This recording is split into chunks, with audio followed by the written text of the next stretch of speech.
Brodes Media.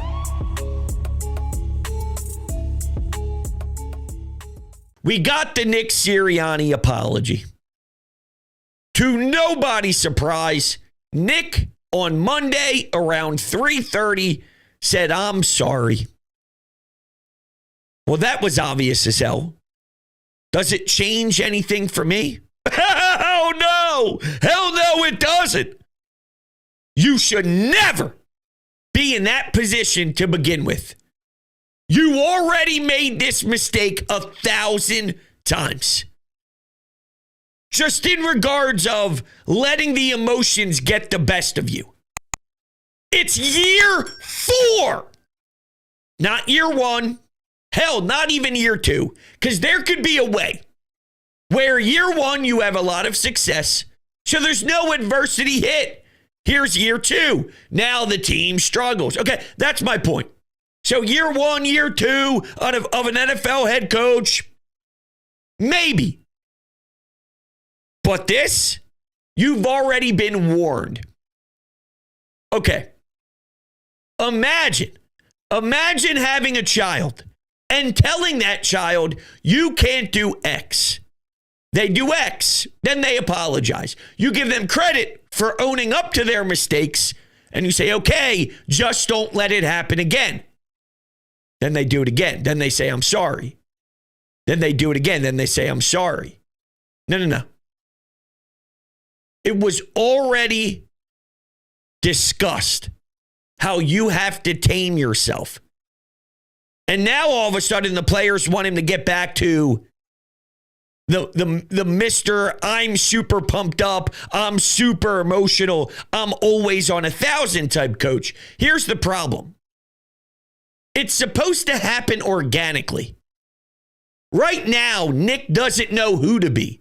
I call that an identity crisis.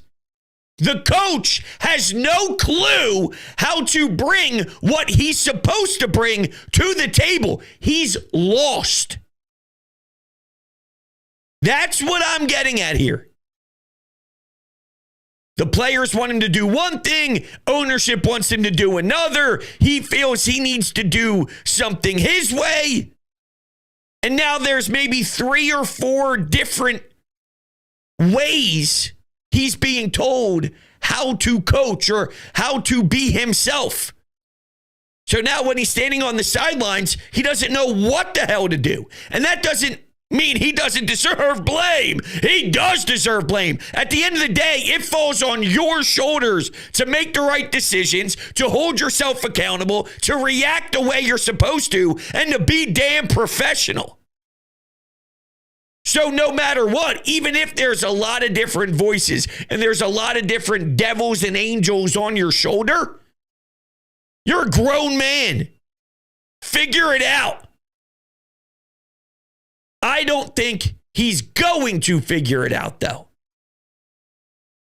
This is something else that really matters when talking about this football team.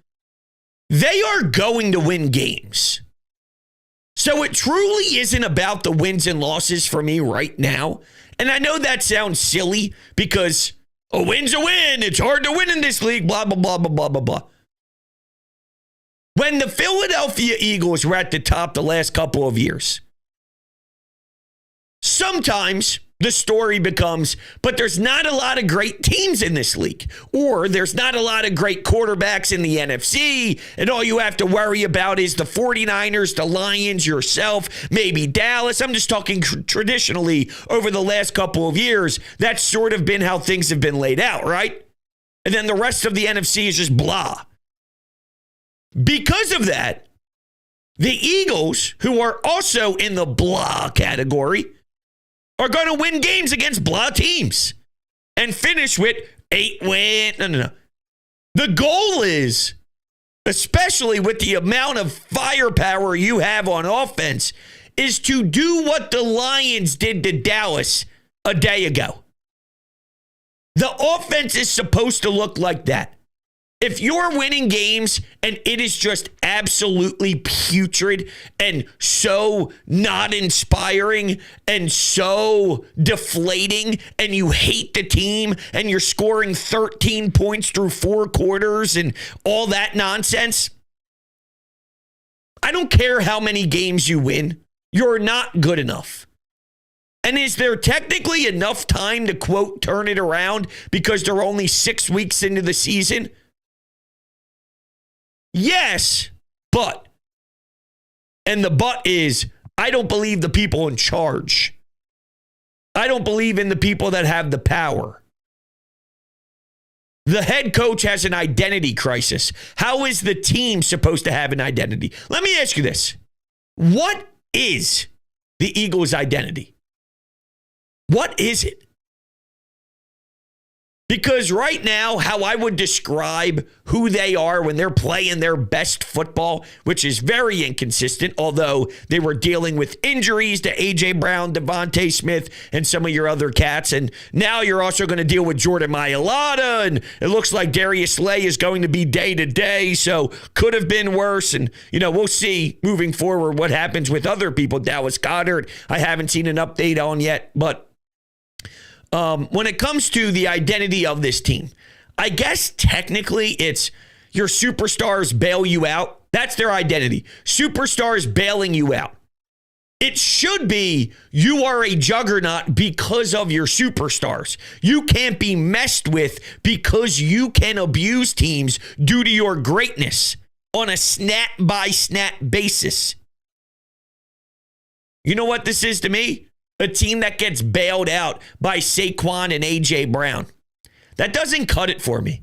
And speaking of Saquon, I do now have to wonder, does he think the game well enough? Does he know how to be clutch in the clutchest moments? Running out of bounds is foolish. That's Kenny Gainwell type stuff. If Gainwell did that, I wouldn't be shocked. Now I'm starting to learn that might be something that is significantly hurting the Saquon Barkley ceiling. He drops the ball against the Falcons. Is your 2 out of, 5 games so far where he has made a massive mistake at the end that could swing a game? I say the end, that was the end of the first half, but that's a crucial possession. Teams want to have the ball at the end of half because you can go bang, bang if you get the kickoff to start the second half. Now, they did it in this game, but it's important to get points before half. People value the first possession of the second half massively. He may not be sharp when the moment gets thick. Didn't have much experience doing it with the Giants. Not like the expectations are here. It's crazy. It's just crazy. Think about Dan Campbell, though. Going back to Nick Sirianni's emotions being a positive. Dan Campbell just coaches. And then everything happens naturally around that.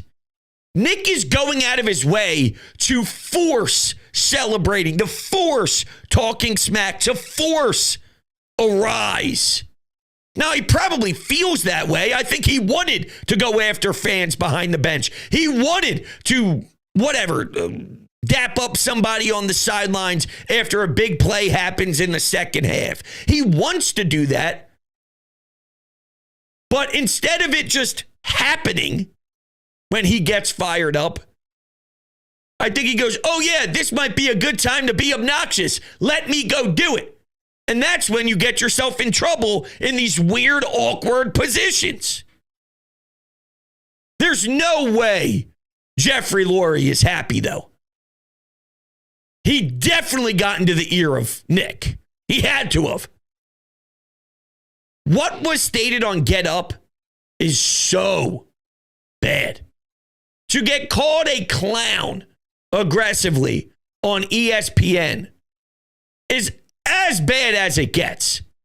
So when that happens, it's a dose of reality. That damn, I screwed up. It's got to be, right? All right, take a listen. Here's Get Up this morning talking about the head coach. D. Wood, what'd you think of that? What's this clown behavior, bro? This dude is a clown. Like, seriously, you gonna seriously talk trash to the fans? Your own fans. Your own fans. Like, listen, people come out here and pay big money to come out and watch you put a product out on the field. When you don't perform well, they have every right to boo you. Damn right. And you gonna get in all in your feelings because fans are booing you because your team stinks? Like, bro, come on. And then you brought up in our meet, like, oh, then you're gonna bring your kids into the post game to kind of soften the blow from what reporters might ask you.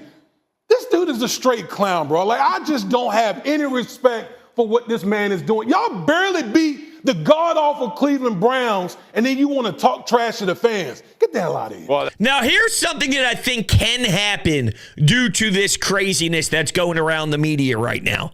When Nick Sirianni brought up that flower analogy and he got crushed, right? We were mocking him left and right. And there's a common theme here because even with his opening press conference, the dude was getting mocked and made fun of nonstop, and it didn't look like he could command a room. And there's definitely truth to that, but there seemed to be a response to it, right? What I thought Jason Kelce and some of those other veterans did when the flower analogy went down, they rallied around him because almost in a way they felt bad for Nick. This poor guy is getting abused. Well, there is a chance that the team rallies together because they feel so sorry for Nick and him getting called a clown and him getting ripped every time you turn the TV on. He's not going to last. So because most people feel very similar to that, do they come together for Nick? Because I think they like Nick. I think they want Nick to work out because he is genuinely a good person. And anything I say in regards to Nick being a wacko, it's all based off of football coach. I do think he's a tremendous guy. I think he's a great father. I think he's a good family member. I think all of it screams grade A person. But this isn't the business of only being a grade A person. You have to actually execute. And he doesn't. He doesn't. Not since the collapse.